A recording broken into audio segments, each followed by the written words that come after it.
మీరు టైటిల్ చూడగానే కొంతమంది కోపం రావచ్చు, కొంతమందికి ఆత్రం రావచ్చు. మొత్తం ఈ వీడియో చూసిన తర్వాత దీనిపైన మీ అభిప్రాయాన్ని తెలియచేయండి. తిట్టాలనుకుంటే తిట్టండి, పొగడాలనుకుంటే పొగడండి, నిజాలు మాట్లాడాననుకుంటే నిజం మాట్లాడావని చెప్పండి. కానీ ఈ దేశానికి కాంగ్రెస్ చేసిన త్యాగాలు, కాంగ్రెస్ చేసిన మంచి పనులు, కాంగ్రెస్ చేసినటువంటి గొప్ప ధార్మిక సేవా కార్యక్రమాలు, ఈరోజు ఈ దేశం ఇలా ఉండడానికి కారణం కాంగ్రెసే. చాలామంది కాంగ్రెస్ని ఎందుకు తిడుతున్నారో నాకు అర్థం కావడం లేదు. చాలామంది కూడా కాంగ్రెస్ పైనటువంటి విమర్శలు చేస్తున్నారు. కానీ కాంగ్రెస్ ఈ దేశానికి చేసినటువంటి సేవలు ఏంటో చెబుతాను, వినండి.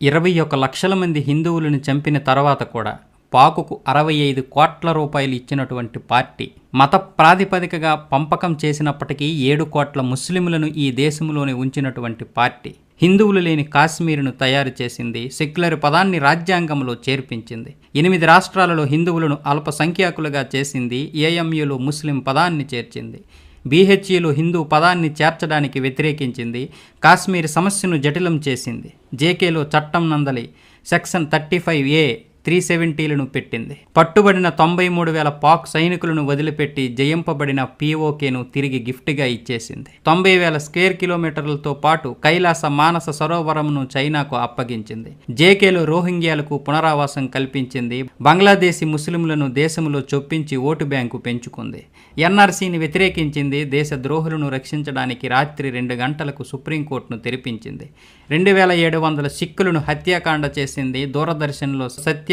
శివం సుందరం లోగో తొలగించింది, కేంద్రీయ నవోదయ విద్యాలయ లోగో నుండి అసతోమా సద్గమయ శ్లోకాన్ని తొలగించింది, వందే మాతరంను రాష్ట్రగానంగా దేశీయ గీతంగా పాడకుండా నిరోధించింది, 26/11 దాడి వెనుక హిందువుల పాత్ర ఉందని చెప్పగలిగింది, నా న్యాయవాదులే దేశానికి కీడి చేసే గ్యాంగులను మరియు నక్సలైట్ కేసులను వాదించేలా చేసింది, దేశంలో ఎమర్జెన్సీ పెట్టి ప్రజాస్వామ్య గొంతును నొక్కించింది, భారత మాతాకి జై అంటే వందే మాతరం మొదలగు నినాదాలు ఏ రైలులో లేకుండా చేసింది, 1966లో గోరక్షణ కొరకు ఉద్యమించి గోభక్తులైన 100 మంది సాధువులను తుపాకీ గోళీలతో హత్య చేయించింది, హజ్ యాత్రకు సబ్సిడీ ఇచ్చి అమర్నాథ్ యాత్రకు ట్యాక్స్ వేసింది, సోమనాథ మందిరం నిర్మించుకున్నాడని సర్దార్ పటేల్ని విరోధించింది, సోమనాథ మందిరాన్ని ప్రారంభించబోయే రాష్ట్రపతి డాక్టర్ రాజేంద్ర ప్రసాద్ను విరోధించింది, ఆర్ఎస్ఎస్ను ముస్లిం బ్రదర్హుడ్ లాంటి ఉగ్రవాద సంస్థగా చెప్పగలిగింది, శ్రీరాముడిని కల్పితంగా చెబుతూ అఫిడవిట్ ఇచ్చింది, అట్లాగే రామసేతును విరిచేసే ప్రయత్నమూ చేసింది, భారత్కు UNOలో లభించే సభ్యత్వం వీటో అధికారం చైనాకిచ్చింది, మీరందరూ సెక్యులర్ హిందువులు అయిపోండి అంతే, హిందుస్థానును హిందూ ముక్తుస్థానుగా మార్చేసింది, ఆరోపణలన్నీ RSSపై పడేసింది. అర్థమవుతుందా ఏం చెబుతున్నాను? ఇప్పటికైనా మీ సెక్యులర్ భావజాలాన్ని విడనాడండి. మీ నీతి వాక్యాలు, మీ సెక్యులర్ భావజాలాన్ని కింద ఎక్కడైనా పెట్టుకోండి. బంగ్లాదేశ్లో ఏం జరుగుతుందో తెలుసుకోండి, పాకిస్తాన్లో ఏం జరుగుతుందో తెలుసుకోండి, అంతెందుకు మన దేశంలో ఏం జరుగుతుందో తెలుసుకోండి. పనికిరాని మీటింగులు ఎట్టుకుంటూ పనికిరాని విషయాల గురించి మాట్లాడుకునే మీరు ఈ దేశ సనాతన సంస్కృతి ఏ విధంగా నాశనం చేయబడుతుందో తెలుసుకోలేకపోతున్నారు. ఆర్టికల్ 25, 28, 30 HRCE చట్టం 1951లో చేసింది, 1956లో HBC చట్టం చేసింది, 1975లో సెక్యులరిజాన్ని రాజ్యాంగంలో కూర్చారు, 1992లో సెక్యులరిజాన్ని చట్టం చేశారు, 1991లో POW చట్టం చేశారు, 1995లో వక్ఫ్ చట్టం చేశారు. ఆర్టికల్ 28 ద్వారా హిందువుల నుండి మత విద్యను తీసేశారు, కానీ ఆర్టికల్ 30 ద్వారా ముస్లింలు మరియు క్రైస్తవులకు మత విద్యను అనుమతించారు. 1951లో HRCE చట్టం అమలు చేయడం ద్వారా హిందువుల నుండి అన్ని దేవాలయాలు మరియు పుణ్యక్షేత్రాల డబ్బును లాక్కున్నారు. విడాకుల చట్టం, హిందూ కోడ్ బిల్లు ప్రకారం వరకట్న చట్టం ద్వారా హిందూ కుటుంబాలను నాశనం చేయగలిగారు, కానీ ముస్లిం వ్యక్తిగత చట్టాన్ని తాకలేకపోయారు. బహుభార్యాత్వాన్ని అనుమతించారు, తద్వారా వారు తమ జనాభాను పెంచుకోవడం కొనసాగించారు. ముస్లిం అబ్బాయిలు హిందూ అమ్మాయిలను సులభంగా పెళ్లి చేసుకోవడానికి వీలుగా 1954లో ప్రత్యేక వివాహ చట్టం తీసుకొచ్చారు. 1975లో ఎమర్జెన్సీ విధించి రాజ్యాంగంలో సెక్యులరిజం అనే పదాన్ని బలవంతంగా జోడించి బలవంతంగా భారతదేశాన్ని సెక్యులర్గా మార్చగలిగారు. కాంగ్రెస్ ఇక్కడతో ఆగలేదు. 1991లో మైనారిటీస్ కమిషన్ చట్టాన్ని తీసుకొచ్చి ప్రకటించింది. స్కాలర్షిప్ లాంటి ప్రభుత్వం ప్రత్యేక హక్కులను ఇచ్చింది, మైనారిటీ చట్టం కింద వారికి లబ్ధి చేకూర్చింది. 1992లో హిందువులు తమ దేవాలయాలను చట్టబద్ధంగా వెనక్కి తీసుకోకుండా అడ్డుకోగలిగింది. అలాగే ప్రార్థనా స్థలాల చట్టం ద్వారా హిందువుల నుండి 40,000 దేవాలయాలను తీసుకున్నారు. వాటిపైనే ఇప్పుడు మసీదులు నిర్మించారు. కాంగ్రెస్ ఇక్కడతో ఆగిందే. 1995లో ముస్లింలకు ఏదైనా భూమిని క్లెయిమ్ చేసుకునే హక్కును కల్పించింది. వక్ఫ్ చట్టం ద్వారా హిందువుల భూమిని లాక్కొని భారతదేశంలో ముస్లింలను 2వ అతిపెద్ద భూ యజమానులుగా చేసింది.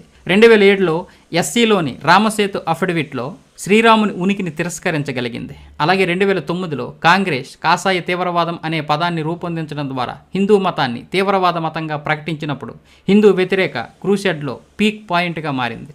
కాంగ్రెస్ క్రమంగా మరియు తెలివిగా హిందువులను బహిర్గతం చేస్తూనే ఉంది. హిందువుల హక్కులను ఒక్కొక్కటిగా లాగేసుకుంటూనే ఉంది. ఇప్పుడు హిందువులు అన్నింటికీ పూర్తిగా దూరం అయ్యారు. తమాషా ఏంటంటే మనకి కూడా మన హక్కులేంటో తెలియకపోవడం, కాంగ్రెస్ ఎన్ని లాక్కుందో మనకు తెలియకపోవడం.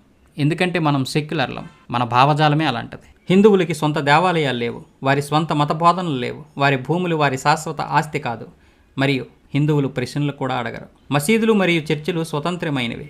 మరి దేవాలయాలను ఎందుకు ప్రభుత్వం కింద ఉంచబడ్డాయి? ఎందుకు దేవాలయాల్ని నియంత్రిస్తున్నారు? ప్రభుత్వం ఎందుకు ఉంది? మదర్సాలు, కాన్వెంట్ పాఠశాలలకు నిధులు కేటాయించగలిగిన ప్రభుత్వం మరి గురుకులాలకి ఎందుకు నిధులు ఇవ్వలేదు? వక్ఫ్ చట్టం వచ్చినప్పుడు హిందూ భూ చట్టం ఎందుకు రాలేదు? ముస్లిం పర్సనల్ బోర్డు ఉంది కానీ హిందూ పర్సనల్ బోర్డు ఎందుకు లేదు? భారతదేశం సెక్యులర్ దేశం అయితే ఇక్కడ మెజారిటీ మైనారిటీలు ఎందుకు ఉన్నారు? పాఠశాలల్లో రామాయణం మహాభారతాలు ఎందుకు బోధించరు? హిందూ మతాన్ని నాశనం చేయడానికి ఔరంగజేబు ఉపయోగించిన కత్తిని ఉపయోగించింది కాంగ్రెస్. రాజ్యాంగాన్ని నాశనం చేయడానికి చట్టాలు, కత్తి, విఫలమైన చోట బిల్లులు ఉపయోగించింది. ఆపై ఎలాగో మీడియా ఉంది. ఎవరైనా ఈ ప్రశ్నలను అడగడానికి ప్రయత్నిస్తే అతడు వర్గీయుడు, కాషాయి భక్తుడిగా ప్రకటింపబడతాడు. బహుశా ఇప్పుడు నేను అలాంటి వాడినే. బహుశా మీలో ఎంతమంది నాకు ఈ విధంగా కామెంట్లు చేస్తారో కూడా.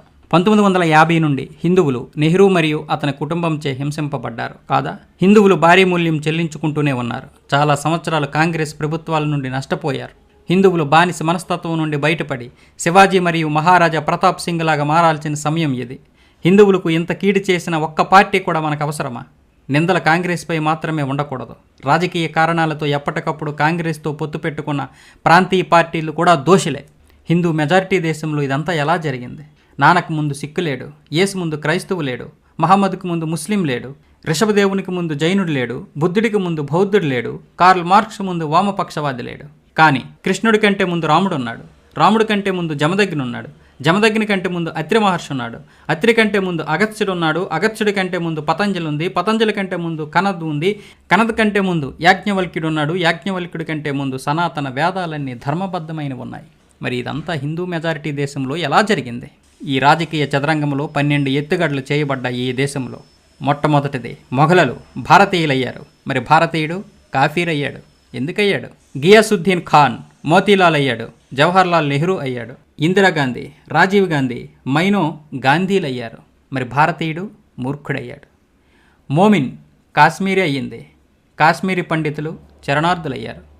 బంగ్లాదేశీ బెంగాలీ అయ్యింది, మరి బెంగాలీ హిందూ బయటవాడయ్యాడు. సైనికులు కిల్లర్స్ అయ్యారు, స్టోన్ ఫెల్డర్స్ ఉద్యమం అయ్యింది. మరి సైన్యం మానవ హక్కుల ఉల్లంఘన అయ్యింది. తుకుడే గ్యాంగ్ దేశభక్తుడయ్యింది. మరి దేశభక్తులు బ్రాండెడ్ హార్డ్ కోర్ తీవ్రవాదులయ్యారు. మృతదేహాల ఖననంలో ఫైర్ కలపవాడి దహనం చేయడం వలన పర్యావరణ ఆందోళనగా మారింది. మరి ఖననంలో సమాధులు కత్తి భూమిని వృధా చేయడము జన్మ హక్కు అయింది. రాఖీలో ఉపయోగించబడిన ఉన్ని గొర్రెలు బాధ అయ్యింది. మరి బక్రీదులో వేలాది మేకల వధ స్వతంత్రం అయ్యింది. బుజ్జగింపు సెక్యులర్ అయ్యింది. సారూప్యత కమ్యూనల్ అయ్యింది. ఆర్ఎస్ఎస్ ఉగ్రవాదిగా మారింది. వసామాజీ, హఫీజ్ సాహెబ్ మరియు హురియతులు శాంతి శిఖరములుగా మారాయి. భారతమాత చిరకాలం జీవించు అనే పదం అంటే భారత మాతాకి జై అన్న నినాదం కమ్యూనల్ అయ్యింది. మరి భారత్ తుడే హోంగే ఏమయ్యింది? భావ వ్యక్తీకరణ స్వేచ్ఛ అయ్యింది. విభజించు మరియు పాలించు అనేది నియమమయ్యింది.